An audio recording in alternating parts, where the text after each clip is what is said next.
Welcome to Sold Out, the podcast where we travel through time to try to see the biggest movies of the last 50 years, only to find out that they are sold out. But we love movies, so we stay at the theater and see something else instead. My name's Ian. I'm here with my co-host, Michael Smith, and a special guest, Rosie Paige. Want to introduce yourselves? As you know, I am Michael Smith. I am a film critic and a former film student. I used to write movie reviews for websites like MoviePass and Fansided, and now I co-host Sold Out. Yeah, you move your mouth and movie reviews just come out of it. It's so much better, and all of you are so much luckier for it. And then Rosie Paige of Nailed It Novels fame, you're here as our resident Harry Potter expert. You want to tell the people a little bit about yourself? Sure. I am Rosie Paige, as you said, of Nailed It Novels fame. Totally. And I also am a former film student, but more importantly, I host a show in which we do book discussions. It's a book club for people who love to book. Yeah. I like to book. You should join my book club. Booking is one of my favorite things to do. All right, 3 for booking. Yeah. Join me. Nailed It Novels.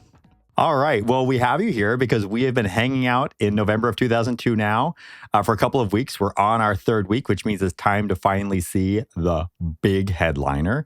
We are going to see Harry Potter and the Chamber of Secrets. And I think there's a book about this movie, right? There's a novelization of the film. Yeah. So J.K. Rowling, she saw this film and she was like, I can do it better. I can book it. So she did. So she booked it, Yeah. and now you're going to sort of bring some of that expertise about the book. I once read the novelization for The Mighty Ducks 2. Excellent novelization. And I thought that the book was better than the movie. Yeah. You know, I don't want to be that person that says that's not how it happened in the book, but I definitely took some notes on how it happened in the book. So we'll discuss. I mean, that's what you're here for, I think. Yeah. Actually, I want to retract what I just said. I don't know if the Mighty Ducks 2 novelization was better than the movie. I didn't see the movie. You only read the book. Did it come from like a teacher? You got to pick it out of a prize box? Have I told you the story already? Maybe. I might have heard your stories once or twice. I won a library contest. I won multiple library contests over the course of my life. That makes sense. Yeah. And I did get to pick it out of a box of books. And I did, in fact, pick this of my own volition. So I'm excited to have you here as our resident novelization of Harry Potter and the Chamber of Secrets expert. This is awesome. I'm super excited to watch this film with both of you. What's your relationship to Harry Potter? Ooh, I'll go first. Go. I used to babysit my godbrother. And one summer he was sick. What is a god brother? A god brother. Is it if you die, he becomes your sister's brother? No, he is already my brother. But if his parents died, then my father would raise him in the faith of the Lord. Because Zeus raped your mother. No. Got it. I'm not following this at all. That's okay. So my godbrother I'm was trying sick. to figure out why, if he's already your brother, your father's not already raising this person. Well, he's my brother through God's eyes. You should know this, Michael. You were raised Catholic. I know you went to private Catholic all I boys went school. to so much Catholic school. Yeah, and I'm so did still I. confused. Well, you know, maybe you should be Mexican too. I don't know. You're not Mexican. By I just walked association away like with all some. the neuroses. But not as many cousins. I suppose that's correct. Yeah. So anyway, so you read it to your... So my godbrother We're was getting hung ill. up on the wrong details. Yeah, you are. Well, or the right details, maybe. I don't know. But my brother was sick and he asked me to read him a story. He was reading Harry Potter and the Sorcerer's Stone at the time. And so I started reading it to him. He fell asleep and I was like, I like this. I went back to the beginning, started reading, took the book home because I didn't live with him because he's my godbrother, not my brother. And from there, I was deeply, deeply involved. And so much so that I did go to movie releases and book releases because, you know, books. Midnight releases, would go wait in line. I didn't dress up, but I definitely was a 21-year-old bartender at a bookstore at midnight and reading books in line. So. Well, you were, and we're not here to call women bitches. You were a Borders bitch, though, back in the day, right? Okay. This has less to do with your gender and more to do with the fact that you worked at Borders. No, and Ian's affinity for alliteration, yes. Yes, I do love a good alliteration. Well, Holly Beth was also a Borders bookseller. And you know Holly Beth as she is, she was the, what do they call them? The minister? She ordained us. She's an ordained. The officiator. The officiator. She was the officiator of your wedding. Yeah, of my wedding. Of your wedding. Yes. All right. Michael, what's your relationship to Harry Potter? So I think I land like right in like the primary age group for Harry Potter when it was at its biggest. So I started reading Harry Potter books, I think, in about 6th grade. I think it was right around when the first 3 were out, read those consecutively. And then from there was also the, bookstore launch party kind of person. I would go there with all my friends, starting with the 4th book. I did dress up, Rosie. So, way more dedicated to this than you, obviously. I'm the one wearing the shirt. That's fair. And so, yeah, total Harry Potter fan. I think what was crazy was at the time how broad the appeal of Harry Potter was. You did have everyone from, nerdy junior high kids to, grizzled bartenders in line. That's how I describe her, as grizzled. Yeah. Makes sense. And so, I was a big fan of Harry Potter, still am a big fan of Harry Potter. I think multiple Halloweens involved wizard robes. And, I've read. I didn't bring my wand. You didn't bring your wand. I didn't bring my wand. Oh, my goodness. We'll have to grab that on the break. Oh, yeah. Yeah.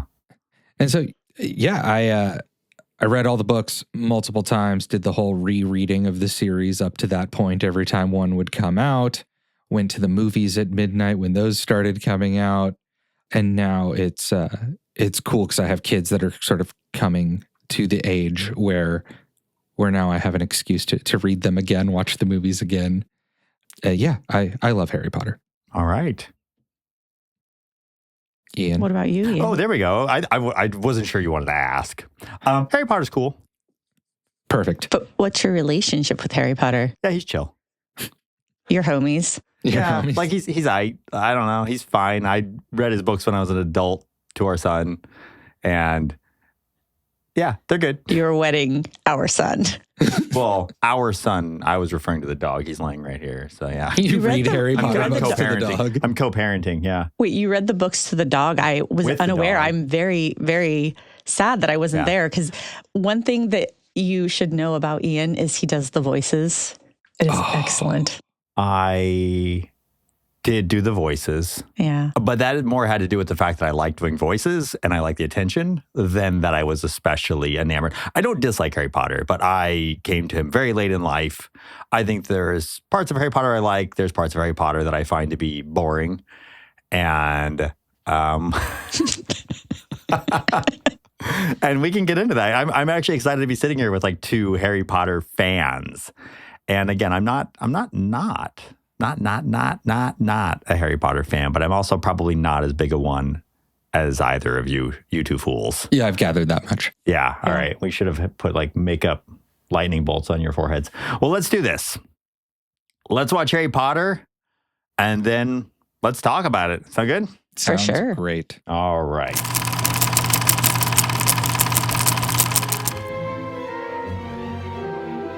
It's my nephew. He's very disturbed. What exactly is the function of a rubber duck? How dare you steal that car? Regrowing bones is a nasty business. It was pretty obvious. But I cannot deny them fresh meat. Great big yellow eyes. Didn't think I was going to keep my filthy muggle father's name. The owl that delivered my release papers got all lost and confused. So you may have noticed some curious omissions from that supercut. That supercut was about as inclusive as my synopsis is about to be. I mean, it included every single side character, none of the main characters. And we can get into why. So let's do this. Let's take a break. And when we come back, we will dive into the Chamber of Secrets. We'll be back with more Sold Out. Welcome back to Sold Out. We just watched Harry Potter and the Chamber of Secrets, and now Michael is going to give us a classic synopsis. Break down this 2-hour and 45-minute monster with your Reducio charm. In Harry Potter and the Chamber of Secrets, Harry has a hell of a time getting back to school for his second year at Hogwarts. He's thwarted by a flying cake and a stubbornly solid brick wall. Once at school, things don't go much better. Some students and a cat are petrified in a series of mysterious attacks, and a bloody message warns that the Chamber of Secrets has been opened. Of course, Harry and his friends have a strange knack for showing up at the scene of the crime right before everybody else, leading to wide speculation that Harry may be behind the attacks. See, I would have just said this is about a kid who is a total narcissist and commits identity theft. In what way does he commit identity theft? Crabbe and Goyle. Oh, yeah. I would say he definitely commits identity theft. That kid has no respect for the rules of the school, but even of society. So where do we want to start with this thing? I guess let's go into the marketing, because this movie, as we said, it's the 97th highest grossing film of the last 50 years. All right, so we look at the product, the placement, the pricing, and the promotion of any marketing analysis of these movies traditionally. But I think with this one, it really is all about the product. Yeah, because the reality is this movie came out, between the fourth and fifth books, Yeah, it came out between Goblet of Fire and Order of Phoenix, which I think was like peak Potter. They were cranking these out. So I looked at the numbers for 2002. The first book at this point had sold 120 million copies. This book had sold 77 million copies, and that's in 2002. So you have a built-in audience for this product already of at least 120 million people. At about $10 a ticket, this movie is going to do well. All it has to do is not fail. Right, and I don't think there's a way for it to fail, given what you just said. I think any Harry Potter movie, good or bad, by slapping the Harry Potter name on it, was going to be a massive hit. Well, I think especially with this one, because this one is such a direct adaptation. Mm-hmm. It makes some minor alterations, but it's a 3-hour behemoth that is trying to hit every single plot point and introduce people into the world of Harry Potter. Now, obviously, the Sorcerer's Stone already introduced them, but this one really expands it in a lot of important ways. And so you have the exact same cast and crew as the first film. I mean, they literally, you were saying, started shooting it. Yeah, it's kind of amazing that for a big tentpole movie, how quickly this thing was churned out. They started production, I think, the week after Sorcerer's Stone was released in theaters. They didn't finish all the special effects until just a few weeks before putting the movie out. Mm-hmm. And it's because they released it exactly a year later from the first one, which is just not typical of movies of this scope. Usually they have a lot longer lead time. But I think they were capitalizing on that moment, on being able to place this movie in the middle of just the height of Harry Potter fury. You take the most popular book series in the world, you get it out as quickly as you can, and you put it under the direction of Chris Columbus, who's responsible for Home Alone. Mm-hmm. And you're going to have a hit. Now, whether it's going to be a top 100 or not, hard to say. But, I mean, you're going to have a hit. And obviously, it barely cracks that top 100 right now. And I think there's reasons that are worth talking about on there, too. But, I mean, as far as place goes, they put this in every theater they possibly could. It was over 3,900 theaters. We mentioned falling between these two books.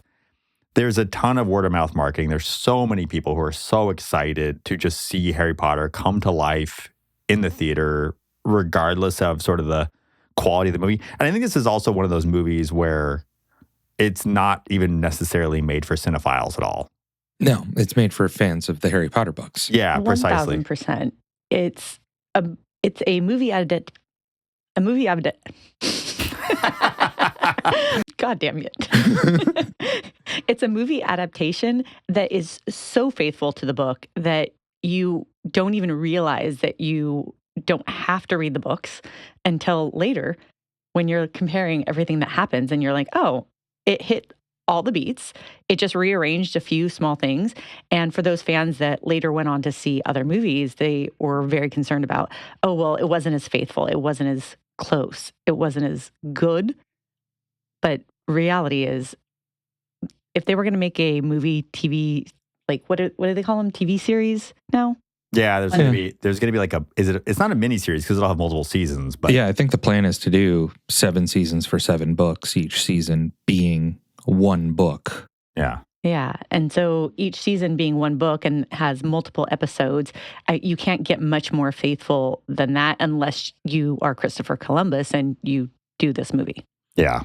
Yeah, and I think it shows in the movie, right? That there seemed to be more concern about faithfully translating the book to screen than ensuring that it's a great movie. Part of that is, like you said, that quick turnaround. But I think that quick turnaround was also for the timing. Mm-hmm. This movie comes out in a little bit of a wasteland of films. It has a solid couple of weeks before it has to compete with anything. It comes out in November. It has this nice proximity to the holidays. So you know you're going to have a lot of kids that are on Christmas break that want to go see movies with their parents. So it's going to have a lasting run at number 1 as long as it doesn't bump up against anything else. And the reality is the only major competitor for this movie right up until Christmas, I think, was Lord of the Rings, The Two Towers. Right. And this movie, I forget the exact timing, but this is one of the few movies that lost the number 1 spot and then regained it in its theatrical run. So even as it came up against a little bit of competition, you know, maybe a movie comes out, it's new, it has its big opening week, but when it comes to legs, you know, the audience came right back to Potter. Well, and Chris Columbus has a track record of that. I mean, that's what happened with Home Alone, is it has one of the longest runs at number 1 ever, where it would dip out at number 1 and then come back for like 20 weeks or something insane, where it actually disrupted the schedule going forward, which was pretty phenomenal. And so, yeah, I mean, kids wanted to go see this movie with their parents, and they probably were more likely to see this than The Two Towers, which was a much darker, heavier entry in the Lord of the Rings movies. Two Towers is not boring. Every Lord of the Rings movie is boring. That is for another. Yeah, he doesn't like Lord of the Rings movies. He thinks they're boring. How have we never had this discussion? Because there's not much to discuss because nothing happens in those movies. A bunch of short people go for a walk and I'm expected to be there for 3 hours. I would like to point out that it's not a bunch of short people. It is just primarily short people. Gandalf is significantly taller than everybody else. The short people are in a literal bunch for a majority of this movie. At any rate, it didn't have much competition really going into the holidays. It was going to bump up against The Two Towers, but for the most part, it had a pretty clear run. And as far as how it performs against other Harry Potter movies, it's middling. It cracks the top 100. Not all of them do, but it's near the top of it. It's not as high as Sorcerer's Stone or Deathly Hallows, but it does better than Prisoner of Azkaban, which I think is arguably a better movie, which actually it's my on the favorite. top 100, and we won't get to watch on this unless it competes with another movie. So yeah, I mean, that's sort of the breakdown of the marketing. I think the production of it is actually relatively interesting, though, because you do have a lot of child actors that are lives have changed very dramatically, and Chris Columbus is trying to wrangle all of these kids, and they've chosen to surround them with some of like the most talented actors in England.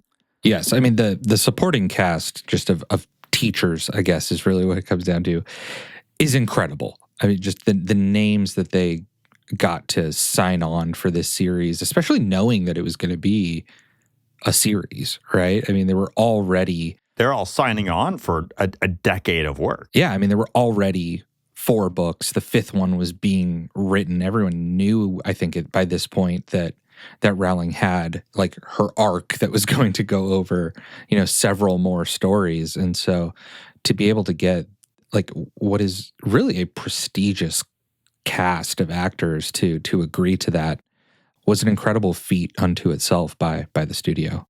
I mean, I'll just say the supporting cast is the maybe only thing I like about this movie. Ooh, the only? I mean, maybe I like the set design. I like Hogwarts. Hogwarts is an incredible character, I think, in the movie. But this movie was a slog. This is the first sold out movie that we've hit where we are watching the headliner that I was definitely on my phone about halfway through it. As a fan of Harry Potter, the Harry Potter books and movies, I've seen all of them a bunch of times. I think this one's probably the worst. Of all of them? I think so. Again, Sorcerer's Stone, you think this one's like worse? Yeah, because I think Sorcerer's Stone, the two Chris Columbus movies, Sorcerer's Stone and Chamber of Secrets, are the most that are kind of kids' movies. Sorcerer's Stone is even more so overtly a kids' movie. It is. And this one, because it is so faithful to the story of the book, it just becomes really, really plotty and long. And the extended version is 2 hours and 54 minutes. Yeah. I think it was a full hour before Mrs. Norris is petrified. And that's the revelation of the mystery that matters. So you spend a full hour before you even hit the thing that drives the plot. Right, but I actually think that a lot of that stuff is my favorite part of the movies, right? If I want the story, I'll read the book. The movies are fun because they immerse you in the wizarding world of Harry Potter. And so, like, I watched this with my 5-year-old, and he was into it kind of before plot picks up, when it was just, a bunch of silly magical crap. But once the story picks up and it really just is hitting these plot points beat by beat, I think that's when the movie kind of comes to a screeching halt, ironically, because a lot is happening, but it's all happening just so that the next thing can happen because it has to. And I think that's where at least for me, I kind of lose interest. Yeah, unlike a lot of books or movies that do the world building at the beginning, you have the world built, you see the world, but they have to give you all of these plot points in this other type of building scenarios. And you're just like, ew. And I think the other thing too, in retrospect, this wouldn't have been a problem in 2002 when it came out, but there's a major plot point in this that is just done again and better with Half-Blood Prince. And so I think, like, just in hindsight, coming back to this, I don't know. I don't find the plot to be particularly engaging, whereas the stuff that comes before the plot, and we learn of the existence of house elves, we see a flying car, we're introduced to kind of the Flu network of travel. Mm-hmm. All that stuff's the fun. Weasley household. The Weasley house. Yeah, you get to see kind of what wizard domestic life is like. When you're a fan of the series, a fan of Harry Potter, you're already familiar with the plot. That's the stuff that's fun. Yeah. Yeah. I was going to say, Rosie Paige, how does this one hold up for you? I will say I actually have read the books a ton of times, but I've only seen the movies like 2, maybe 3 times. Once when they came out, once again when we watched with our son. Welcome to our movie podcast. Yeah, yeah. And then once again when we revisited for watching for Sold Out. So it was a movie that I saw, and I definitely did not read the book alongside watching the movie at the same time and go, that's not how that happened. But I also did that exactly in the way that I described. So yeah, I enjoyed watching it because it was fun to watch a movie with you. But as far as watching the movie went, I wouldn't do it again. I like being in the Harry Potter world. Mm-hmm. I think that's what this movie does well, and it builds it out in some really fun and interesting ways. And I think that it defines what a magical school, it's silly to say it defines what a magical school looks like because there aren't a lot of other examples, although I guess in books and some other series there are. But I think that it defines what the visual style is going to be for a magical school, really for the remainder of the movies. There's alterations, but it does a phenomenal job of really bringing you into that space that is Hogwarts.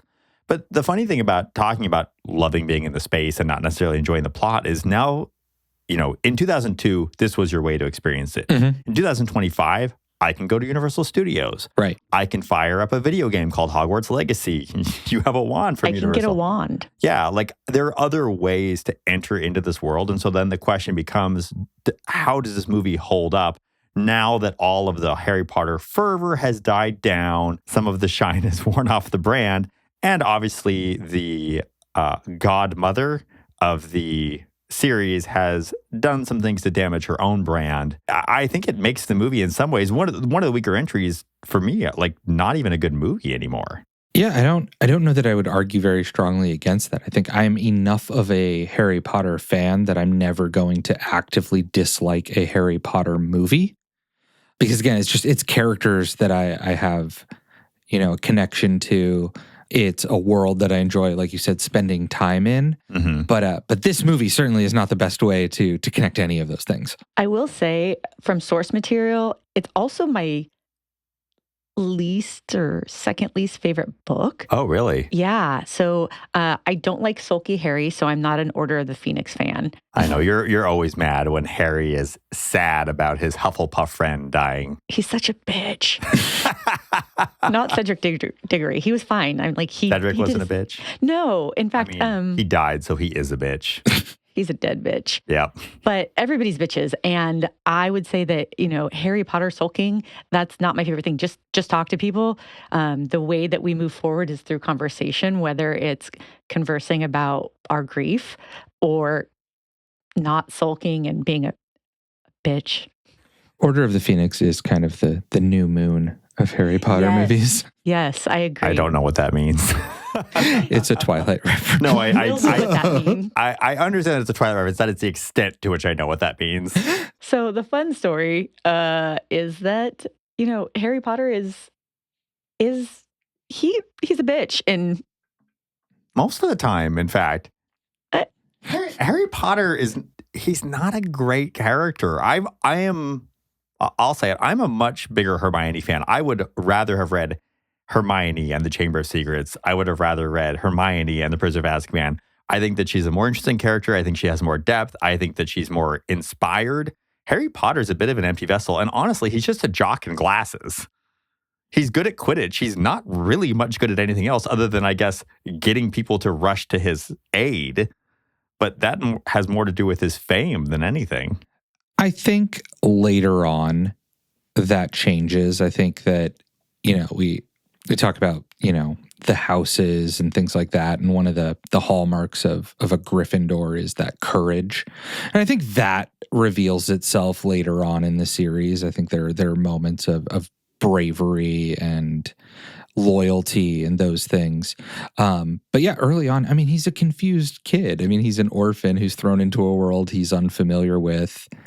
He is not going to have any sort of expertise in navigating any of this because he's sort of just figuring shit out in real time. And he doesn't even have the leg up of having the family support structure that would give him background and guidance. Whereas all of the other characters that come from Wizarding World, or even Hermione, has the support of someone who says, hey, we want you to succeed. We want you to thrive. Here's what you need to know. And Harry Potter has Vernon Dursley. So you're blaming the Dursleys? They give him food. They give him a room. They just had to deal with their very disturbed nephew, and we should sympathize with them. I do sympathize with them. Could you imagine having some kid who has dead parents just living in your house? I think that's what happens when you adopt someone. Do people do that? I don't.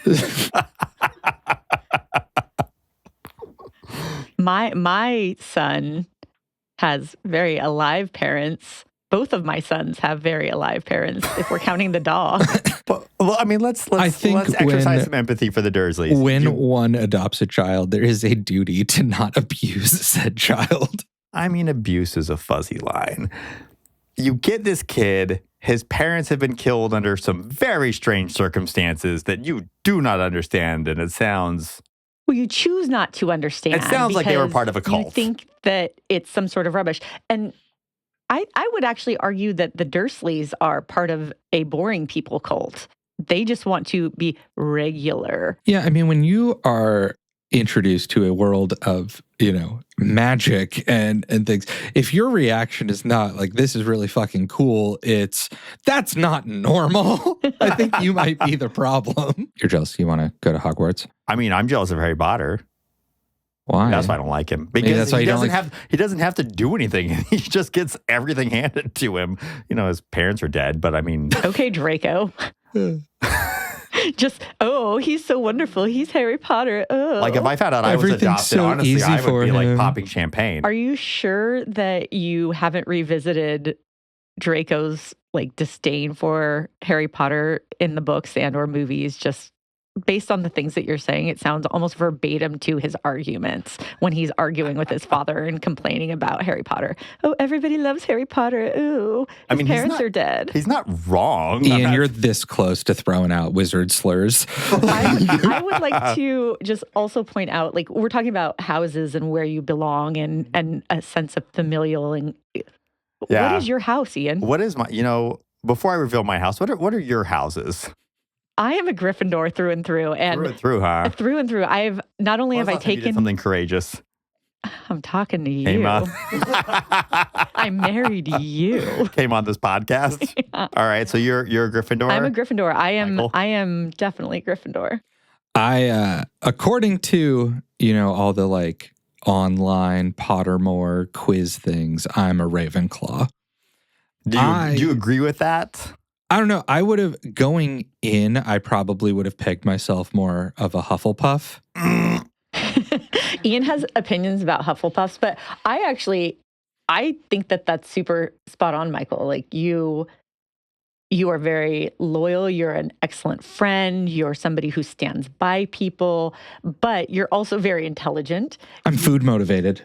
Definitely food motivated. You would like to live near the kitchen. Yes. Yeah.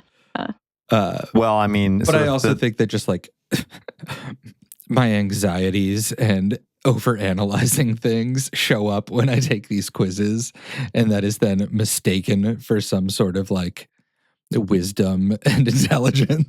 So you get placed in the wrong house as a result? Apparently. So I know on the Pottermore quiz, the last time I took it, I was also put in Ravenclaw, but I think we all know the truth. Well, you can choose your own house because we all know Harry should have been in Slytherin, Hermione should have been in Ravenclaw, and Ron definitely should have been in Hufflepuff. And so I have changed houses. Which is not how it goes. I would just like to say, Dumbledore says that we get sorted too early. Yeah. We get sorted too early. Absolutely. So that's why I'm resorting at 41. Okay. Okay. As long as you're establishing that you're being resorted. J.K. Rowling would be really upset with you. What's that? I said J.K. Rowling would be really upset with you. I don't care. So I have placed myself in Slytherin. Yeah. Yeah. And not for, here's the thing, is everybody thinks that makes you evil. It just makes you ambitious. Everyone knows Slytherin's ambitious, right? Yeah. Ravenclaw is wise. Gryffindor is brave. Courageous. They're very courageous. And of course, Hufflepuffs are there. You're such a dick. when you're taking attendance, they say here. And that's how you know you have a Hufflepuff. Some of his best friends are Hufflepuffs. Like, I would say most of my best friends are Hufflepuffs. I think most people should want their friends to be Hufflepuffs. Despite the fact that I frequently share this opinion. I placed Ben Jones in Hufflepuff, and he is your bestie. And Casey is your bestie, and she's clearly a Hufflepuff. I know that she's a Hufflepuff, and she's heard me say this, and she remains my friend. Yeah. Because she's a Hufflepuff. I know. That's exactly it. And that's the best part about Hufflepuffs is you can just keep kicking them, and they keep coming back for more. Well, initially I was going to argue with Ian and be like, you're not that ambitious. And not that you're not ambitious, but you don't push people out of the way. But then I was on this podcast and I was like, yeah, he definitely talks over everybody. So. Oh, shit. JK. Rowling. Okay, then, well, you know what? What would you all like to talk about? Well, I brought up houses also because as I do a book club about books, I also like to talk about nails because nails are my jam. And so I was invited here to be the book person. And I kind of made you do the nail thing that I do. So I would like to show off your nails because based on your houses, I have painted a nail for you. Yes. Yeah, I know. So yeah, I've got my Slytherin nail. Let me see if I can get a focus on and that. This is what I'm talking about when you try and put your nail on the film. Very difficult. Yeah. All right, there we go. I got it. Yeah. Okay. That's my Slytherin nail that you painted for me, which I appreciated. It was more painful than I anticipated. Ian kept asking if it was going to be painful. And I kept saying, tell me if it is. What? And then it was. And then I said, okay, move your hand out of the lamp because he said it was burning a little bit. And he was like, no. It's because he's a Slytherin. He deserves the pain. It's because I'm a human being. If you got that reference, good for you. If This is my nail, Ian. Perfect. So, Rosie, Yes. since your thing is literary themed nails, Yes. what made you do what you did to each of us? Well, for Ian, as a Slytherin, I thought he would definitely be slithering in to my bed as we're married. oh, Yeah. As a that's Slytherin. who I'm married to. Yeah. So I gave him Slytherin colors are traditionally green and silver. And in all fairness, green is my favorite color. Green is your favorite color. You're wearing yes. green. I Yes. often do. He had a car My named the Green glasses are green. Monster. I did. What kind of car was this? A Honda Element. Ooh, It was the toaster of cars. I like the Honda Element. I'm surprised they haven't brought it back as an EV. I feel like it's a missed opportunity. So for his nail, I did a black background with a little bit of a green aura, and then I put a snake on it so that he could slither in. And then for your nail, as the Ravenclaw that you are, I gave you a nice blue that is... It is a nice blue. Yeah. I actually custom made that color for you, Michael. Oh, Yeah, I mixed I'm a so couple lucky. of different paints to make sure that it was as Ravenclaw as possible. And then in the books, the colors for Ravenclaw are actually blue and bronze, but in the movie, it's traditionally white. So you have a white. We'll call it a raven. It's not really a raven, but it's a bird-like thing that I put some bronze. Bronze chrome over, and then we sealed it in with the top coat, my favorite no wipe top coat, and She loves her no wipe top oh, coats. it's so good. You also love the chrome. We learned that I in love chrome. a recent episode of Nail It Novels, how much you love the chrome. I love chrome, and I love cat eye, and I love glitter, and so I use those elements as much as possible, sometimes together, because I enjoyed those things. As someone with very few opinions about nail art, I'm a little sad I didn't get the cat eye. That's the crazy magnet shit, right? It is the crazy magnet shit, as you might call it. It's really fun to magnetize and to be able to actually move the things around. That's actually what I like. It's like magic, like in the wizarding world. Missed opportunity, Rosie. Yeah. Gosh, Rosie Paige. Fail. Yeah. But you also did your nails Harry Potter themed, and I especially, I don't want to give anything away, but I love the Dobby. The Dobby nail. Yes. The Dobby okay. nail is lovely. So in sticking with the book theme, I did Chamber of Secret Nails. Again, I am through and through a Gryffindor, so we have my Gryffindor red and gold, but I did some themed art on my nails as well that I'll showcase here. Okay. So there is a Dobby nail. There is a 9 3/4 nail for the Hogwarts Express, because both of those are pretty significant elements of this book. And, sticking with my house theme, I've got my red and my gold for my Gryffindor. Because yay, Gryffindor, Harry Potter. I'm not anti-Gryffindor. I just don't think Harry Potter is a Gryffindor. Well, they're traditionally said, they're definitely said by J.K. Rowling that each of them represents a specific house that becomes Gryffindor based on their desires and their needs. And so Hermione is a Ravenclaw, and she talks about it throughout the book series, how the Sorting Hat almost put her into Ravenclaw, but ultimately decided on Gryffindor. And the same with Harry, though I don't see him as being terribly ambitious, so I'm not sure what other aspects of the Slytherin house he represents. So He likes to win. I don't know. He likes to win Quidditch. Let's do this. I want to pivot. I want to talk about Gilderoy Lockhart. Ooh, I love Gilderoy Lockhart Gilderoy as a Lockhart- character. I don't love him. What part of him do you like most? Is it his smile? Is it his blonde locks? is- It's obviously the hair. It's He's obviously the the hair. winner of the Witch's Most Charming Smile. Yeah. 5 or 6 time, I Yes. believe. Yeah. So this character of Gilderoy Lockhart, he's like the introduction, because this is one of the recurring themes throughout Harry Potter is you always get a new instructor for the defense against the dark arts. Mm-hmm. And Gilderoy Lockhart is just another example of Albus Dumbledore's absolute inability to hire.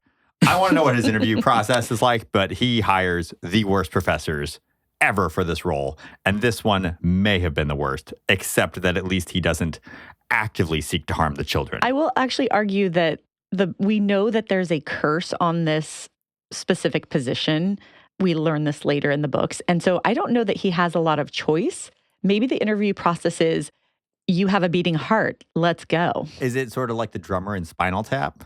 Yeah, I mean, I don't think there's a ton of applicants for said role. Though, I mean, to bolster your argument a bit, we do learn in this movie, like, Dumbledore is the one that hired Hagrid to be like the one who like wrangles animals and keeps everyone at the school safe from all of the like magical creatures. Yeah. Despite well, we know it's incorrect, but the prevailing narrative is that Hagrid was expelled because he could not control an animal and it killed someone. Well, so Dumbledore argues against that. He's never believed that it was Hagrid. Not only that, he actually specifically targets Tom Riddle and says, I know you're up to something. You naughty boy. In every single book, though, there is always some kind of mortal risk that gets introduced that could potentially shut the school down, that poses a threat to the children. And this is where, for me, Harry Potter sometimes just loses the thread, because there are already 18 other mortal risks that just naturally exist at the school, whether it's the creatures that Hagrid is supposed to be wrangling, or that tree out front that will definitely smash your skull into a fine powder if you come too close to it.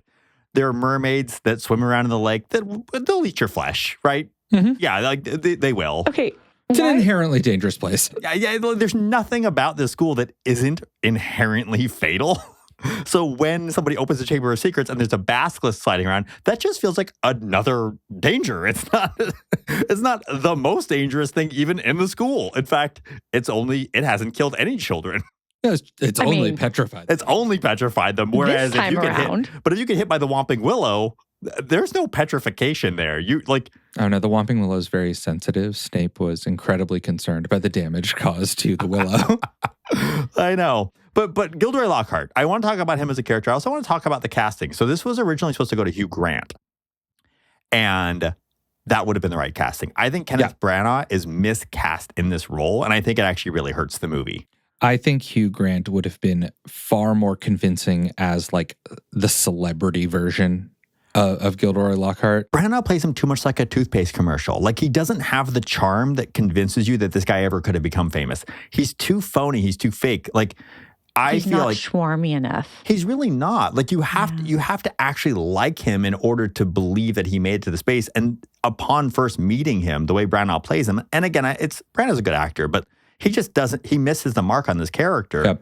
You don't like him, and then as a result, though, it makes you sort of like lose faith in the characters around him, because you would think, well, these are smart people. Why can't they see through his act? I actually read a little bit like the teachers do seem to sort of see through him. Sure, like but the Weasleys don't. Hermione doesn't, and Hermione is very smart, and she's supposed to be swooning over him and thinking he's wonderful. But you look at him and you're like, yeah. And so, but I agree. They're all British, though. They have a very different sense of what is attractive. Wow. You just went after an entire country on that one, huh? I did. That's not a sold out first. Let's be real. Probably won't be a sold out last. And the reality is, it's not a nailed it novels. It may be a first, but it won't be a last. Lithuania, we're coming for you next. Oh, the poor Lithuanians. But anyway, yeah, it's just... he's a character that could have elevated the movie, and I think in a lot of ways actually bolsters my argument that the film just doesn't quite work. Yeah, and it's a shame, because I do think Gilderoy Lockhart as a character is really great. I think because he is this illustration of kind of celebrity culture and how we largely revere very much the wrong people. Yeah. And so for him to be so superficial and to discover that he's accomplished absolutely nothing, I think it's great. I agree, though. I think Hugh Grant would have done that substantially better. He apparently he was busy with another role and didn't take it, and I would have been so much happier with Hugh Grant in that role, because nobody nails schmarmy, charming, slimy like Hugh Grant, and he's had such an incredible renaissance of his career in the last 5 or 10 years, where we've actually gotten to see him play some pretty wonderful villains. Wait, is the one- word schmarmy not schwarmy? I don't know. Are either of those words? I Isn't don't it know. Smarmy with no sh? I know I am really... You're the book person. I thought You're it was- supposed to know words. I thought it was shawarma. Shawarma. That's I just love delicious. shawarma. I don't eat meat anymore, but I would nosh on that if I did eat meat. You would schmarm on some shawarma? I would shmee. You nosh schwarm? I'd nosh it. Yeah. Okay. Yeah. No, I know I'm We've historically... we've lost the thread. As she checks her watch. Where were we? Smarmy. Smarmy, Hugh Grant. So anyway, yeah, but that character, what I like about him as a character though is so you mentioned, how we celebrate the wrong people, and it is an indictment of sort of celebrity culture, but he also represents a really important path that Harry Potter could take, because Harry Potter has fame. And this is his one example of somebody else who has fame, and what could celebrity look like if you actually have celebrity.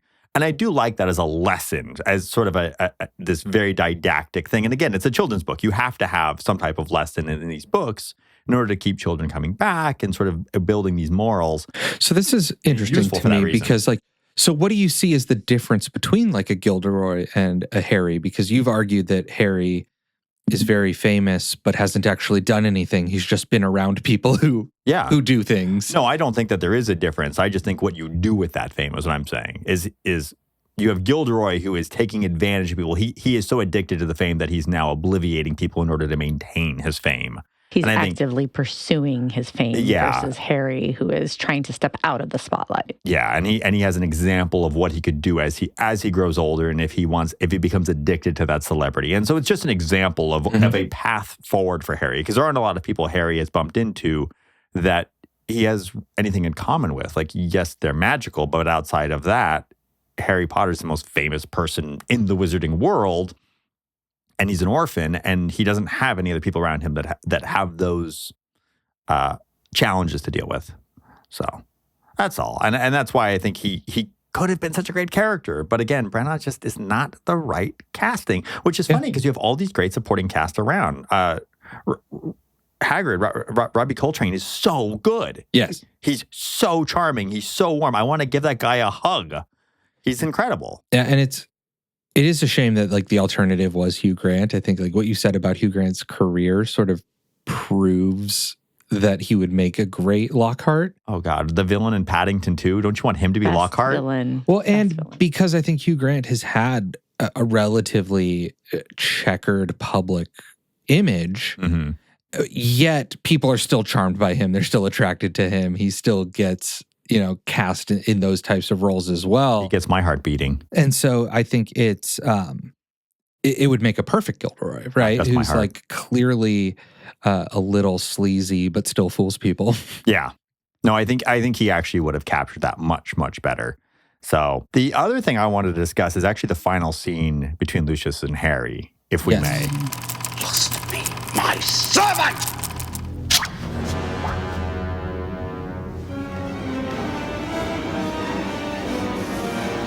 You shall not harm Harry Potter.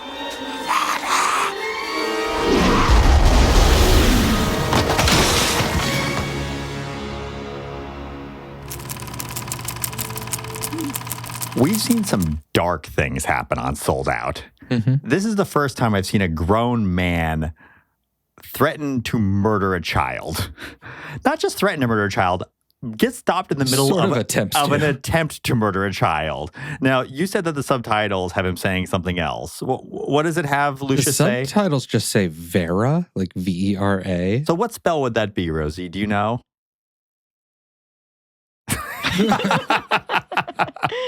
Our resident Harry Potter expert, everyone. I am unfamiliar with what spell he is attempting to cast. When I hear it, I actually hear him like gasping a strangled Potter, like he was trying to say his name. But he's holding his wand as though he's going to cast a spell. What I hear Havada.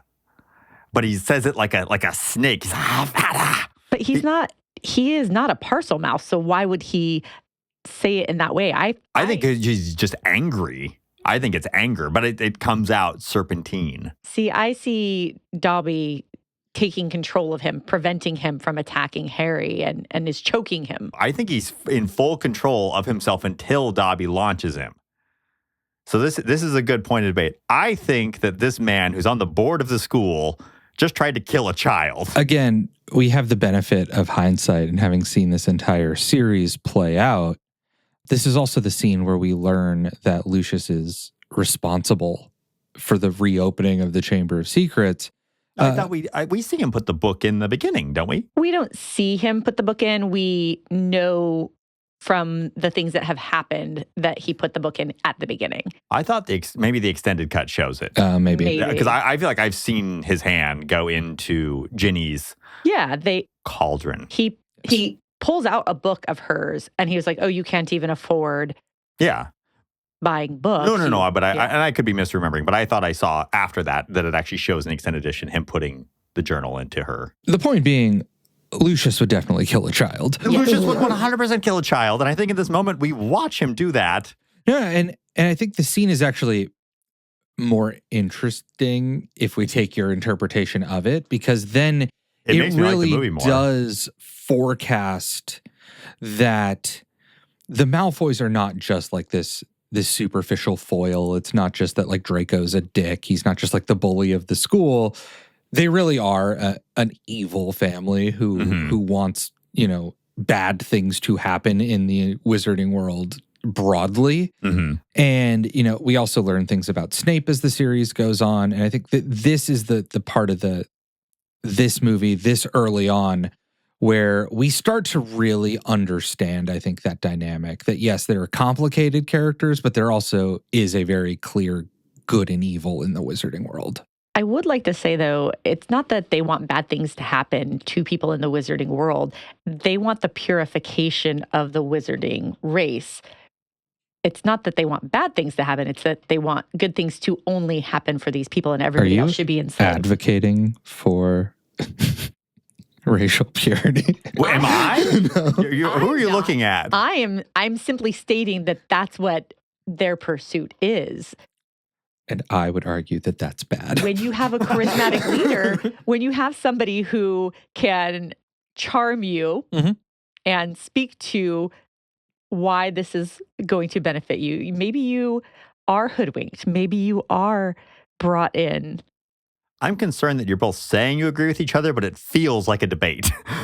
I think the Malfoys are not the best example of that because they're powerful, they're influential, they are not like, I could see the Weasleys sort of getting like pulled into this because they're a little bit downtrodden, they're able to like find acceptance, find a leg up. The Malfoys don't need that leg up. They've kind of got it, so I think they're just kind of shitty people. That's an interesting political take because generally you're right. Like you do have the people who are not at the bottom, but close to it that will be more likely to buy into some of these racist tropes because it helps them elevate. I mean, nobody supported slavery more than like the very impoverished of the South because it kept them from being at the absolute bottom of the social ladder. So yeah, maybe the Weasleys are secretly pure blood wizard racists. They actually come from pretty prestigious wizarding families, the Weasleys. If you track their lineage, they have specifically chosen to advocate for the downtrodden. Oh, they're those people. Yeah. They're very principled. They're the ones who make me feel like I'm a bad person when I'm around them. Also, I mean, that's a lot of people, but... What is the purpose of a rubber duck? I don't know when you do. You have two over there. I do. I have two. I have one that's a Little Mermaid and one that's a unicorn. What are their purposes? I don't know why you're asking me as the owner of rubber ducks. The only, I'm going to assume. Do you own a rubber duck, Michael? Several. Oh, okay. Well, then tell. Did you happen to win do one tell, Muggles. At our work event? I did. So someone won one for me that was an orca rubber duck. Had like orca pattern because as we established in the Jaws episode, I've got some beef with the animal kingdom, specifically the oceanic creatures. Yeah, the guy's anti-large mammals of the sea. Mostly large just dolphins and killer whales. Large mammals of That's the sea them. are anti-humans. Right. So Not anti. They rape and murder for fun. We're not going back down this path. I'm shutting this down immediately. What is the purpose of a rubber duck? That's where we're at. You both have rubber ducks. Purely apparently, defend the, yourselves. the purpose is to gift them because you have received one as a gift. Both of mine are actually gifts as well. Oh, okay. So you did not purchase a rubber duck for yourself. I did not. I but was you gifted. do. But you do retain the rubber duck. Yes. Okay. And you retain your rubber ducks as well. I do. It's in my car. Mine's in the nail studio. And yeah, it is. All right. Well, what are we missing? What else do we want to talk about with Harry Potter and the Chamber of Secrets? I feel like we've done this movie so much justice. We've covered all of the major plot points, characters, production. This is the most valuable conversation on the internet about Harry Potter. I think that sort of illustrates why we have some issues with this one, though, is this is a movie that definitely sacrifices being cinematic for just trying to hit the plot beats of the book. And the plot beats of the book just aren't that interesting, as evidenced by our disinterest in discussing them in detail. As evidenced by your 5-year-old son's disinterest in watching the movie throughout. Yeah, we lost him. I mean, he is at an age right now where he's like obsessed with magic. He had a lot of fun with Sorcerer's Stone, which we watched right before this. And then in the beginning, when it really was just sort of existing in the magical world and seeing things like a flying car and a pot on the stove that stirs itself, all that stuff was really fun. And then once the plot started unfolding and there was conflict, he was kind of just bored. Yeah. And I try to judge this movie as a children's movie. It's occupied by children. It's made for children. So as I was watching it, I did try to stay in that headspace, but that was how I felt. I just felt bored. I could be critical of the children's acting abilities. I could be even critical of some of the plottiness of it. But really, it's just the pacing. It's such a drag. The movie really drags for huge sections of it. And I'll say this is the first of our top 100 sold out movies that I really feel like I didn't love. We saw Indiana Jones. We had a fun time. We saw a Marvel movie and we both liked it. Mm-hmm. Jaws goes without saying, right? But this one, I don't know. I don't know about this one. Yeah, I agree. I think I would fully agree with you in that this movie is too long to fulfill all of, the interest, to keep your interest. And it does too much to try and stick to all the beats. If you want it, read the book. The book is excellent. And I would say between the two, I'm going to go book. Couldn't have said it better myself. So to you, Harry Potter and the Chamber of Secrets, I say Havada Kedavra. I don't think so. Let's take a break. Extreme. And we'll be back with more Sold Out and our MVPs. Welcome back to Sold Out. We just sort of had a discussion about the film adaptation of Harry Potter and the Chamber of Secrets.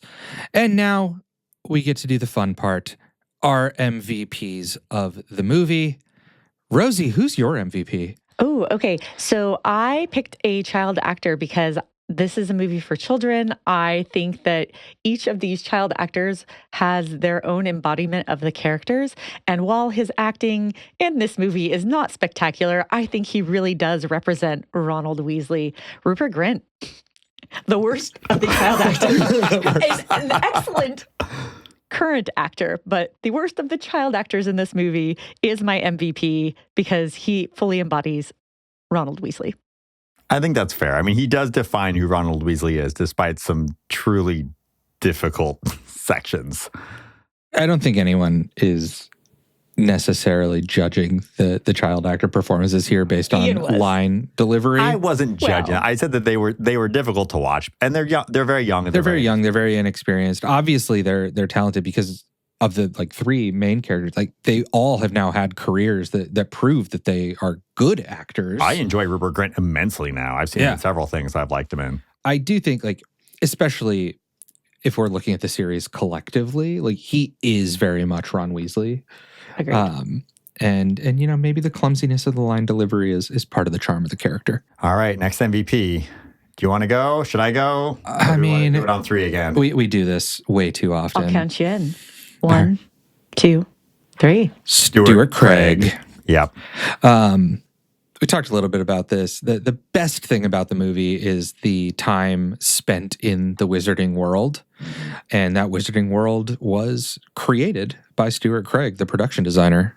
Yeah, I think that the Chamber of Secrets itself is the biggest set that they'd ever built for the movie. It's phenomenal looking. It's a really exciting place to be. It looks great. Dumbledore's office is an incredible design. It really defines the visual style for the movies going forward. And personally, I love the Burrow, the Weasley's home. That home becomes the definition of what a wizarding home looks like for the movies going forward. And I think in my mind, and this is something that he invented from just descriptions of the book and, some of the drawings, but really his own imagination. And I think that the place feels wonderfully lived in. It feels magical, but it feels very grounded. And that is a difficult thing to achieve. And I think he does it beautifully. Yes, there's all these fun little magical Easter eggs in the Weasley home, but more than anything, it feels like a home of a family with a crap ton of kids running around making a mess of it. Yeah. And then, Dumbledore's office, you mentioned, I think is another example of a place that just, if you just watch the scenes in Dumbledore's office over and over again, there's just little details everywhere. And it's just a fun place. It's a place I want to go to. I would love just a Dumbledore's office, walk-through exhibit somewhere because there's so much fun world building that happens there. And it only shows up on screen because of the work done by Stuart Craig. Yeah. I just want to hang out there. I don't want to watch the movie again, but I'd love to spend time in the world. So let me ask you this, Rosie, Michael, how did 2002 go? Did we get it right? Did we make Harry Potter and the Chamber of Secrets the #1 movie? When we did that, did we do the right thing? No. What movie should have won this weekend? Spirited Away. Yeah, of the movies we discussed, and I think, of the movies I've seen broadly, I mean, Spirited Away is the movie that really just deserves to be seen by everyone all the time. Yeah. And if that movie was a #1 hit that made $1 billion. I mean, I can only imagine what the animation landscape would have looked like coming out of that. I agree. I think Spirited Away is a masterpiece. I think that it speaks more broadly to children's experiences than this movie does. I think Harry Potter, largely speaking, does an amazing job of it. But I think when we put these two movies side by side, knowing that they're both in theaters on the same weekend, I know that this Japanese film that got dubbed into English is not going to beat a Harry Potter movie. But I want to live in a world where it does. I sure wish it did. Yeah, absolutely. All right. Well, that closes up 2002. It's been awesome hanging out there with you. Rosie Paige, it's been great having you join us for this final episode. Yeah. And now it's time to announce a big change. Huge change. Huge change. It's huge.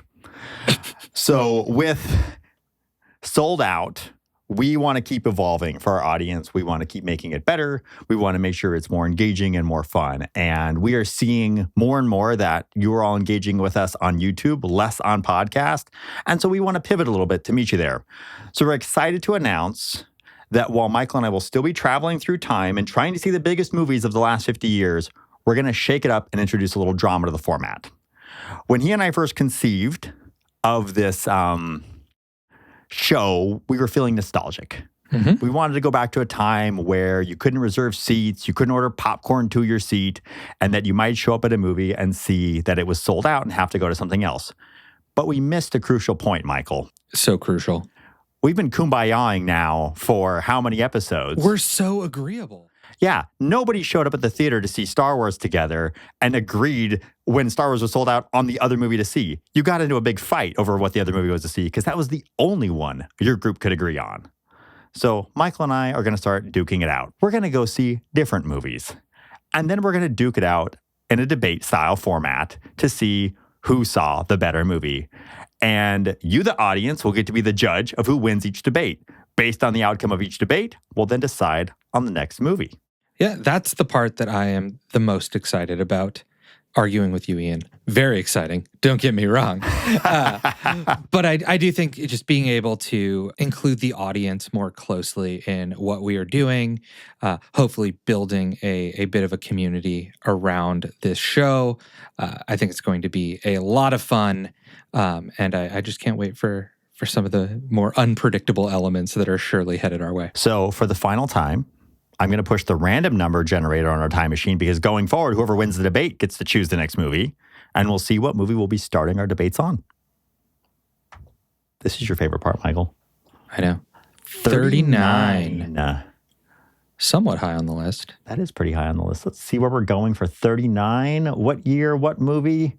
We're going to be seeing Back to the Future, 1985. Oh, that's Keanu. awesome. What? No, wrong time machine. That's Bill and Ted. They're You went- not in the top 100. You went phone booth instead of I dig- DeLorean. Yeah, this is I the think DeLorean. It is very appropriate that Strangely as appropriate. we are, changing things up, recalibrating the time machine, we are headed to perhaps the most famous time machine of them all.